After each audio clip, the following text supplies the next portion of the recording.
our scholarship program, Mr. Francis. Mr. Francis, are you there? Yes. Okay. For those of you that don't know, so KOICA actually implements different kinds of training. We train people in Korea for master's degree program and also short programs, 2 weeks and 3 weeks in Korea.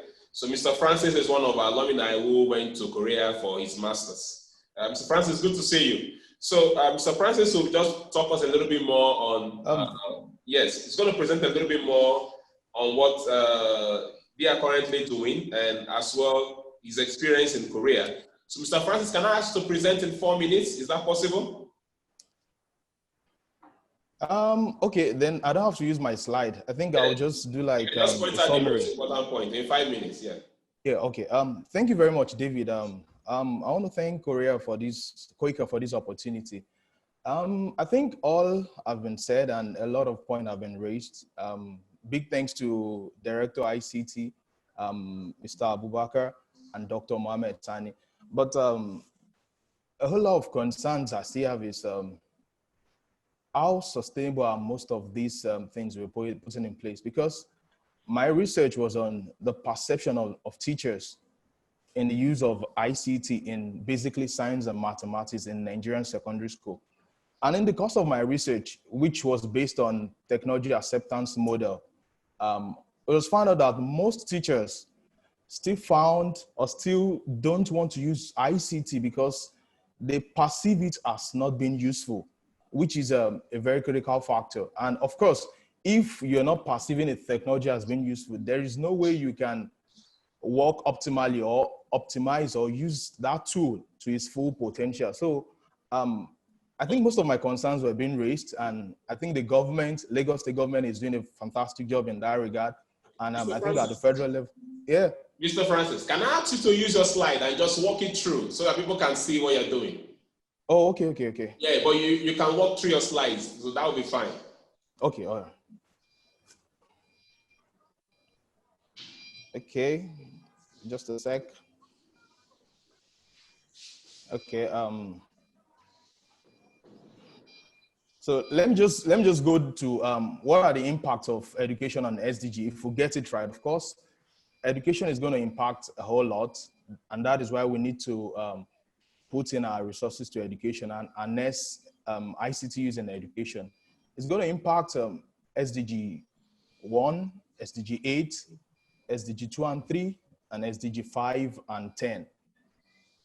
The problem statement is over time, there's been poor performance in WAEC, basically science and mathematics. And we know, of course, developed nations of this world, they leverage on education. And I'll just rush down to one of the words said by Dr.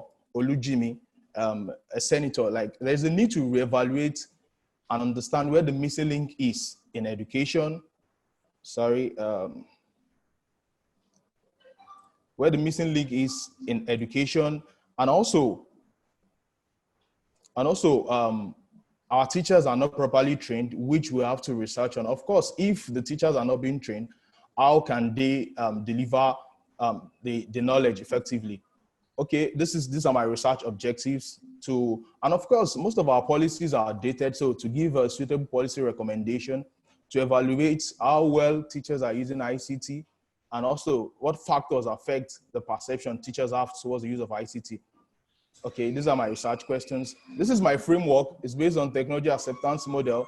And of course, it says that for any technology to be used or accepted, there is perceived usefulness, which is a very critical factor, and there is perceived ease of use. So these two factors are the two main constructs that will accept how well you are using ICT. Of course, we have other factors like attitude towards use, behavioral intention to use, and of course, the end goal of this model is how well are you using ICT. So I have my methodology, literature review, which I did case study Nigerian policies, Korean policies, South Africa. So I'm benchmarking 3 countries. I have my research, proposed research model. My questions was validated by expert, and of course, I had a Crowbank alpha value for my question, and my survey sample was 43 science and 63 science and 40 mathematics students, teachers rather. So I have this research hypothesis. So this is my research design. Okay, this is my demographics, my available ICT tools.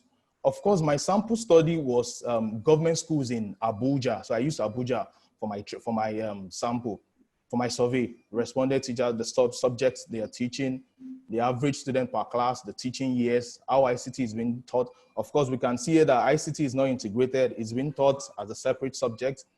Of course, okay, this is where I tested for the reliability of my questionnaire, and you can see that the Crowbank's alpha value is very high. So that shows my question is reliable and is worth testing.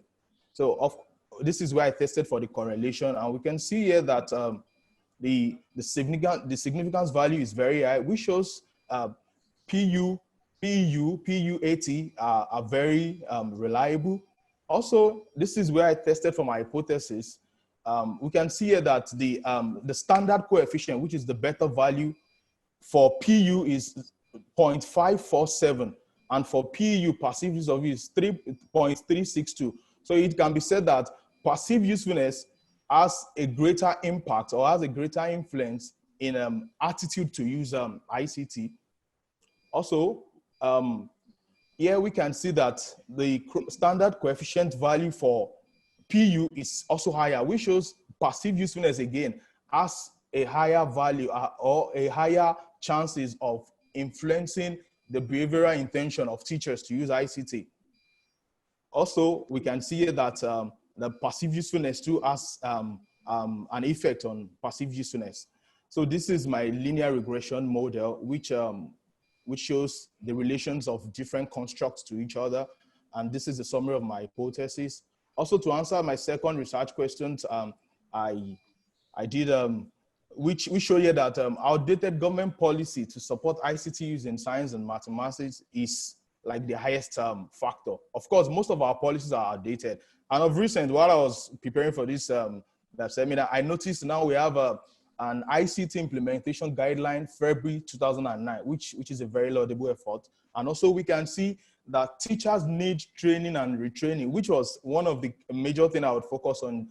Most of I'm sure before the pandemic, we've been talking about ICT use in education, and Korean government with the Nigerian Korean Modern School, will be doing a great work. But I'm not sure the emphasis was this much. Thank God to the pandemic. I think we're really focusing more on ICT use in education, the digital content and the like. So, okay, this is for the sub question. Of course, we can see now it is not enough to take all of these teachers to these facilities and train them. How well can they use it? Are they using these things? Because of course, it is you can have a training for them whereby they take part in the training, but do they have basic understanding of some of these things? Can you open your Excel sheet? Can you do a PowerPoint and all of this? And also, let me just say this: in all of our presentation, we can see that the students are ready to a very certain percentage, but how ready is our teachers? Okay, my conclusion is this: perceived usefulness has a greater effect or has a greater impact on how well teachers use ICT. So I think training and retraining of teachers is very important. These are my recommendations. We should try to review our policy documents constantly. Please, we need to, not just because of the pandemic. Also, the Education Authority should take into account the teachers' perception, because most of these teachers, they have a technophobic tendencies, which of course, they don't want to use these tools, and they feel like these tools, these ICT tools, are not really going to help or going to impact their work. Also, the government too can we can have a partnership with the private sector, grassroots apps development to help the teachers too. Okay, this is my action plan, but for me, I'll be leveraging on the e-government training center, which we have. I know we're doing a good job with the Nigerian model school, which we have the multimedia center there, but also we can also leverage on the e-government training center, which has the state-of-the-art facility where we can bring in teachers and train. And also a big part of the short-term plan is after we train them on basic ICT tools, just basic, then we can take it gradual and expose them to digital learning content, which we have the ThinkLink, the Boozy, the EduPuzzle. Of course, it's going to be a gradual process. And on my midterm plan is we can extend it to states where we can use some of the pilot teachers, which had been trained in the capital. For instance, we're starting with Abuja as a pilot. So we can deploy them to the state, to the 36 states of the Federation to also help facilitate and help enhance blended learning. And also on the long-term plan.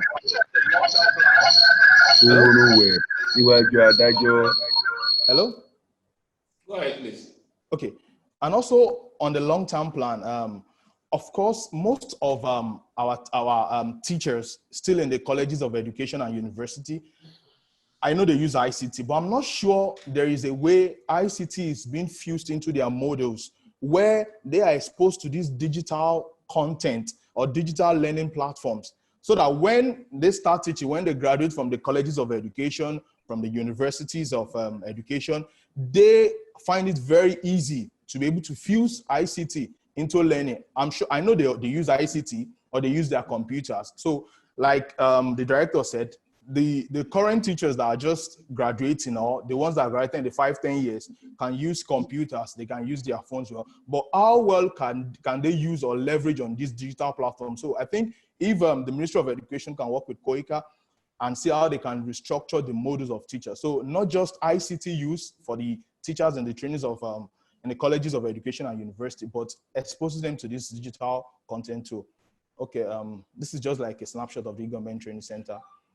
Okay, my acknowledgement to the federal government of Nigeria, the South Korean government, KOICA, and my research professors. These are my references. Thank you so much. Kamsahamnida.